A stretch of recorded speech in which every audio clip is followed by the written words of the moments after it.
In the previous video on my 380 SL, you got to see me go pick it up and drive it back to the shop. But guess what? Now the work begins. And that's right, folks. This car needs some work. Even though it's only got 89,000 miles on it, remember, it's over 35 years old.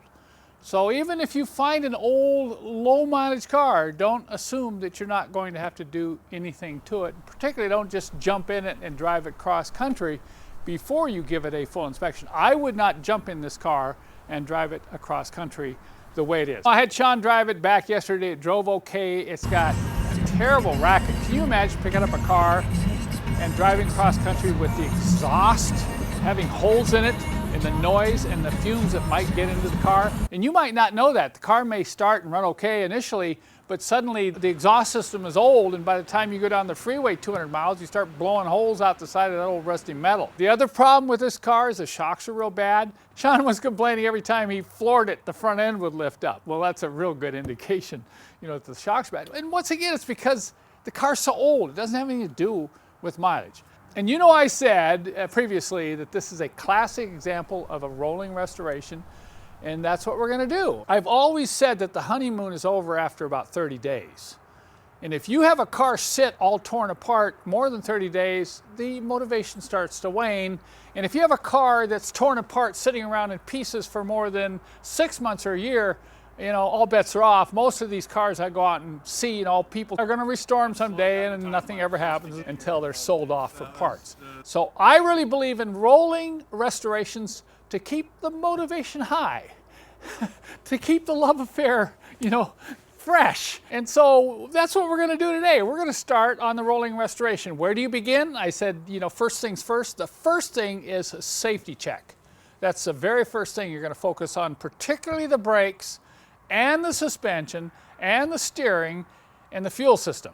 You do not want fuel leaks in these old gasoline cars. How many of you have seen an old car burning along the side of the freeway? It's usually due to a fuel hose that ruptures and fuel is leaking in the engine compartment and it catches fire. You know, you diesel owners, you don't see that very much.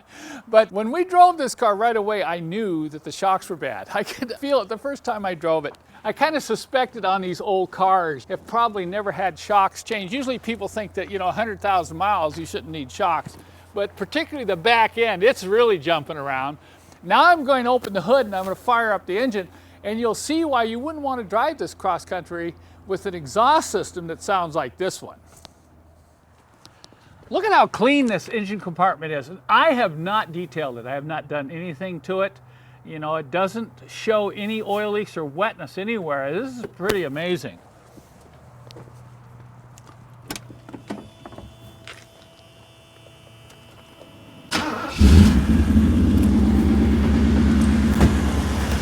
So you can hear the sound. I'll walk around to the other side.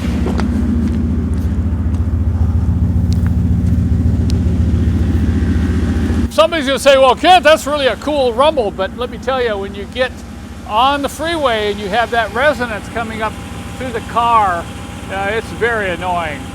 So we're going to pull this into the shop right now and get it up on the lift, and we're going to go through the inspection on the brakes, the suspension, and the fuel system.